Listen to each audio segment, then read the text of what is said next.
Hi, this is Vicki of Green Eyed Lady Designs with another Photoshop Elements tutorial.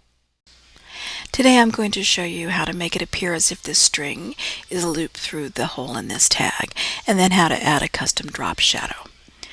As you can see, I've got Photoshop Elements 9 open. However, this technique will work in any version of Elements. I've got a tag in my bottom layer and my string layer above, and my string is positioned over the hole in my tag. Now, in order to work this magic, we're going to need to add a layer mask to the string. If you're in Elements 9 or 10, you can do that by clicking on the Add Layer Mask icon at the bottom of the Layers panel. It's the square with the white circle in it. If you're in Elements 11, that icon's at the top of the Layers panel. If you're an earlier version of Elements, we can't add a layer mask directly, but in my store at Scrap Art Studio, I've uploaded a free layer mask file. It's a Photoshop file that has nothing but a layer mask in it, and there's a set of instructions zipped with that. But you'll want to go to my store and download that file and open it up and open the layer mask in Elements. Once you've got your file, layer mask file, open in Elements, you'll see that there's nothing in here. It's a blank document with the mask attached, and now we need to move that onto the document that has the elements that we want to mask. So I'm going to right mouse click, and I'm going to right mouse click and say duplicate layer, and then choose the name of the file that contains your elements and say OK. My layer mask came in above my string layer, and I actually need my string layer above it, so I'm going to drag my string up above. And now I need to actually attach that layer mask to the string. So I'm going to right mouse click on my string layer and say merge down. The dialog box that comes up asks me what I want to do, and in this case we want to preserve the mask. Click preserve, and it will apply the mask to my string layer. And now we're back to where the other users of Elements 9, 10, and 11 would be. We're ready to start working some magic here. Now, remember I told you before that layer masks allow you to non-destructively remove pixels on an element, and that's what we're going to be doing. We're going to be using our paintbrush, so we want to select our paintbrush from B from the keyboard shortcut, and then we want to make sure that our paint chips are set to black and white. So if you press D on the keyboard, that will send them to the default of black and white. Now we're going to want to Control or Command click on the thumbnail icon of the tag to get the marching ants, and then we're going to click on the layer mask itself to target it. You'll see the little white borders on the layer mask, so you know that it's targeted. And remember, we have our brush tool selected. In the options bar, I've chosen a 60 pixel hard round brush. Mode is normal, and the opacity is set to 100%. And now I'm just going to start painting away the pixels that I don't want to see because they're behind the tag. And I just wanted to point out to you that if you look on the mask here, it's a little hard to see, but you can see these black strokes here appearing because I'm painting with black on the mask. It's hiding the pixels of the string. Now if I were to switch my color chips so that the white is the foreground color, I could actually paint back in those pixels, hence the term non-destructive. I haven't erased the pixels, I'm just hiding them. So I'm going to switch back to black, and I'm going to paint away these pixels.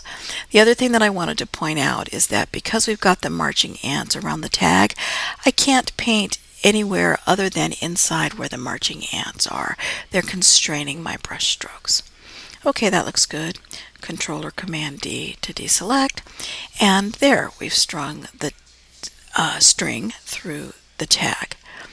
Now what we would normally do is add a drop shadow. Let's see what happens though if we try to add Photoshop Elements default drop shadows. I'm going to just choose this one over here, double click on it, and let me make it a little darker for you so you can see that the style settings say that the lighting angle is at 120 degrees. That means the lighting is coming from the upper left-hand corner down to the right. That's fine. We have our shadow here and we have our shadow here. But look, we also have a shadow here on the inside of the hole and a little bit of a shadow here. And we shouldn't be seeing that shadow because the string that it's shadowing is actually behind the tag. So this isn't going to work. Let's cancel this and I'll undo.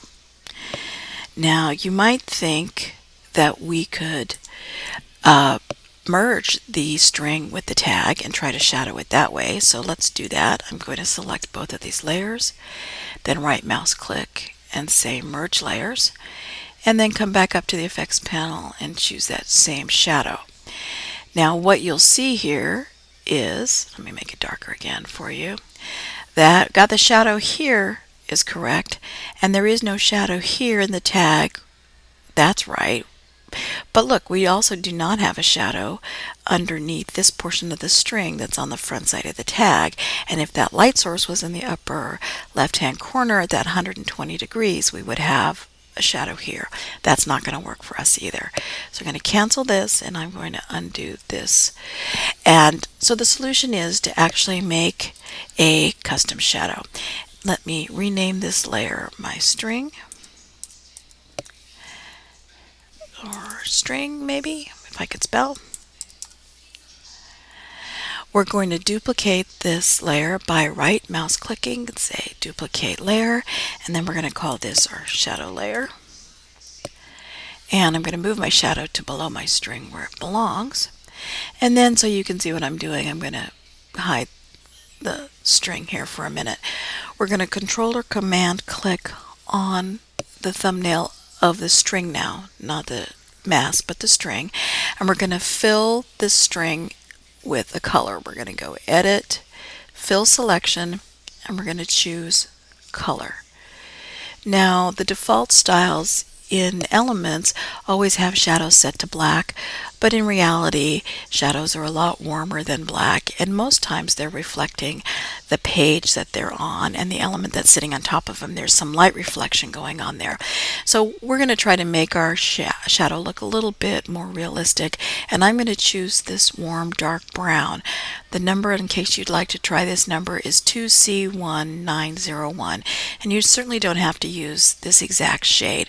Something dark brown will work. As a matter of fact, it's so dark brown it almost looks like it's black. We're going to say OK, and now the blending mode should be normal, opacity is 100%, and the preserve transparency box is not checked. We're going to say OK, and now we're starting to see a shadow take place. I'm going to deselect, Control or Command D, but of course the shadow is warm and fuzzy and this is way too structured. So let's fix that. We're going to apply a blur, Filter, Blur, Gaussian Blur, and I'm going to choose about 3.5 pixels. It's going to depend on the size of the string and tag that whatever it is you're trying to shadow. The size of that is going to make a difference in the size of the shadow that you want, and this is fairly small, so I'm going to use just about 3.5 and say OK. So you can see already that this is starting to look a little bit more realistic. Now, something that you may not be able to see in the Elements version that you can see in the full version of Photoshop is that shadows actually have a blend mode applied to them. And the blend mode we're going to use here is Linear Burn. Linear Burn reacts very nicely with the paper that is below it. It's not quite as harsh as a multiply mode is. So Linear Burn, and then let's reduce this opacity. Let's start out with maybe 70% here. Before I continue, let me turn the visibility on the string so you can see what it is I'm doing. I'll reduce that maybe just a little bit more to 50%. Now remember that style setting had a 120 degree light source. That means coming up from the left hand corner down to the right. And what you can notice here, if we look very closely, is that the shadow is actually up here. That Gaussian blur actually made the edges of our shadow very fuzzy, and you can see it up here. In reality, we need it to be on the other side. So let's fix that. Now here's a neat trick I learned from Selena Curtis. If you look at this shadow layer here, you see that we have our shadow and we have our mask, and in between there's this little link that is actually binding the shadow mask to the shadow itself. We're going to decouple that. We're going to click on that link to make it go away, and that's going to allow us to move the shadow independently, not move the mask, because we want that area that we masked to stay where it is, but it's the rest of the shadow we want to move. So we're going to click on the shadow, and using our move tool, that's V on the keyboard, we're going to use the arrow keys to nudge this shadow to the right. Let's go 1, 2, 3, and maybe down 1, 2. And now that we see this, we can actually see that we can reduce this opacity more.